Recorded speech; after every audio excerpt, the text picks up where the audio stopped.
प्रिय विद्यार्थियों, कक्षा 11 से और हिंदी पाठ्य पुस्तक में हम प्रथम बुक पढ़ने जा रहे हैं। प्रथम बुक का नाम है प्रज्ञा पर्वा और दूसरी बुक है कथाधारा। तो हम दो बुकों का अध्ययन करेंगे अपने सिलेबस में। तो पहली जो बुक है उससे हम पहला पाठ पढ़ने जा रहे हैं प्रज्ञा पर्वा से कबीर के बारे में, यानी कि कबीर का जीवन परिचय। ज्ञान यानी कि कवि जो थे वो ज्ञान मार्गी शाखा के कवि थे। दूसरी शाखा जो है प्रेम मार्गी है, सूफी शाखा है। तो इन शाखाओं में से ज्ञान मार्गी शाखा की यह कवि रहे हैं। ज्ञान मार्गी का मतलब होता है ज्ञान का प्रचार प्रसार करने वाले कवि, और संतों में यह हम महान संत जो है कवि माने गए हैं। समाज सुधारक के रूप में इनको माना गया है, यानी कि कबीरदास जो थे वो समाज सुधारक भी थे। ये ऐसा जो है पढ़ने में मिलता है। और क्रांतदर्शी कवि थे और लोगों को जागृत करने वाले यह कवि थे। इन्हें संत संप्रदाय का प्रवर्तक माना जाता है, यानी कि संत जो संप्रदाय है उसके यह जन्मदाता माने जाते हैं। कबीर का जन्म विक्रम संवत 1455 के आसपास काशी में माना जाता है, यानी कि इनका जन्म 1455 के आसपास काशी में हुआ। एक किंवदंती के अनुसार, किंवदंती होता है कथा के अनुसार, यानी कि सुनी हुई बात के अनुसार, किसी विधवा ब्राह्मणी की कोख से इनका जन्म हुआ, जिसने लोक लाज के भय से नवजात शिशु को लहर तारा तालाब के किनारे छोड़ दिया। तो प्रिय विद्यार्थियों, इनके जन्म विषय के बारे में काफ़ी जो है भ्रामक भ्रांतियां हैं कि किसी ने कहा कि यह विधवा ब्राह्मणी की कोख से जन्मे थे और इसलिए समाज के लोक लाज के डर से और उस ब्राह्मणी ने और इनको जो है और एक लहर तारा तालाब के किनारे छोड़ दिया।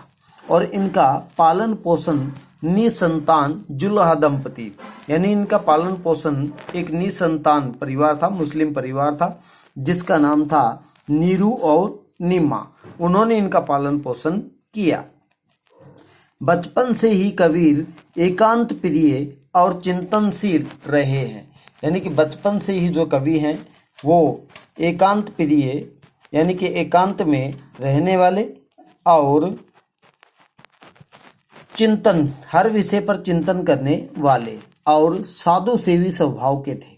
उन्होंने जो कुछ सीखा, अनुभव किया, यानी कि जो भी कुछ सीखा वो अनुभव की पाठशाला से सीखा, यानी कि ये कहीं पे भी कभी भी किसी स्कूल में नहीं गए। जो भी सीखा इन्होंने, जो समाज में देखा उसको अनुभव किया और वही इसका ज्ञान मार्ग बना।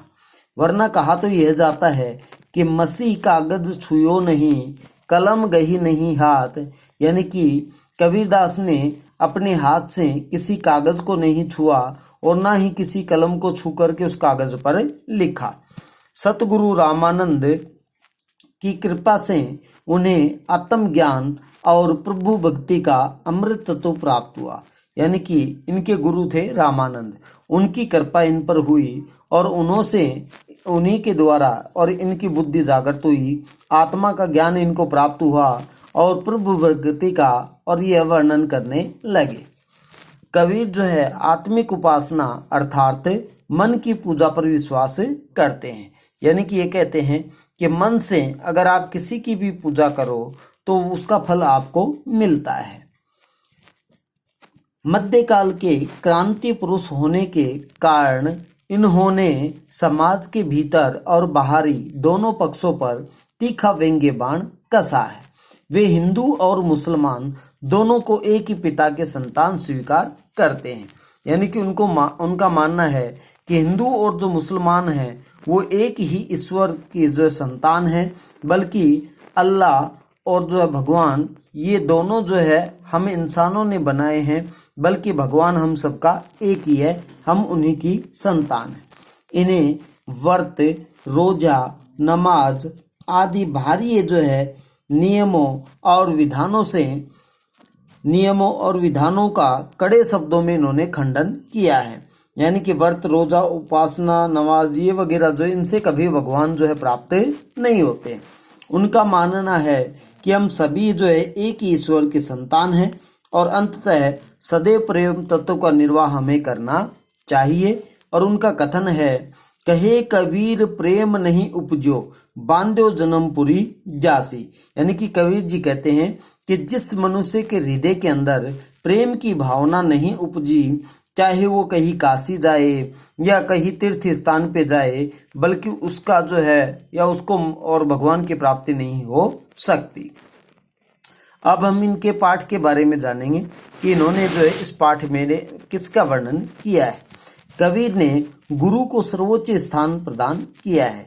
यानी कि कबीर जी कहते हैं कि गुरु जो है वो भगवान से पहले हैं, भगवान से बड़े हैं।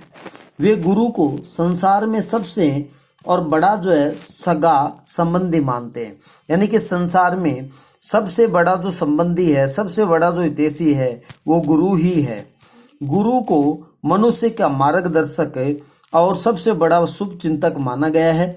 कबीर ने स्पष्ट किया है कि गुरु मानव को सद्मार्ग दिखा करके साधना की ओर प्रवृत्त करता है। यानी कि सही रास्ता दिखा करके और उसको उसके प्रति जागृत करता है। संसार की नश्वरता पर, यानी कि संसार है यह जीना और मरने का एक मात्र साधन है। इसमें मनुष्य जन्म लेता है और मर जाता है। पर कबीर जो है जोर देते कहते हैं कि अज्ञानी गुरु और अज्ञानी शिष्य दोनों अज्ञात रूपी अंधे जो कुएं में गिरे जाते हैं। यानी कि जिस शिष्य का गुरु अज्ञानी होगा, उसके शिष्य भी अज्ञानी ही होंगे और एक दिन वो किसी गहरे जो अंधकार में डूब जाएंगे।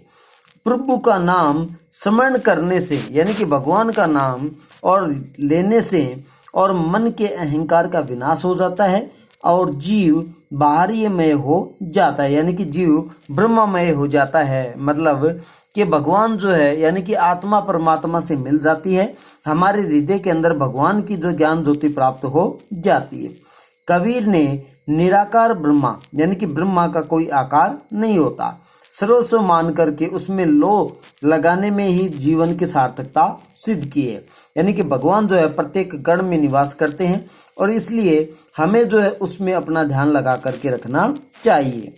ब्रह्मा का अस्तित्व प्रेम, काम, क्रोध आदि की निंदा और प्रेम यानी कि ईश्वर की एकता, जीव और ब्रह्मा की एकता पर बल दिया गया है। यानी कि ब्रह्मा का अस्तित्व, यानी कि भगवान कहाँ है ये बताया गया है। प्रेम, काम, क्रोध आदि की निंदा की है। यानी कि प्रेम लोभ वश किया जाता है, काम क्रोध जो है ये विषय वासना के प्रतीक हैं। ईश्वर सभी जगह एक है।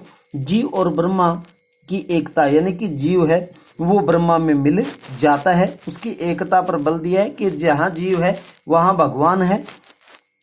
प्रस्तुत दोहों में कबीर का साधनात्मक भाव दिखाई देता है। यानी कि भगवान जो है या भगवान के प्रति कबीर की जो है भक्ति का भाव यहाँ पर जो प्रकट दिखाई देता है, या फिर कबीर ने भगवान के बारे में यहाँ पर वर्णन कर करके बताया है। अब कबीर के दोहों के बारे में जो है हम पढ़ेंगे और उन दोहों का नाम है गुरु महिमा, यानी कि गुरु का वर्णन, गुरु का महत्व, हमारे जीवन में गुरु का महत्व है उसके बारे में वर्णन।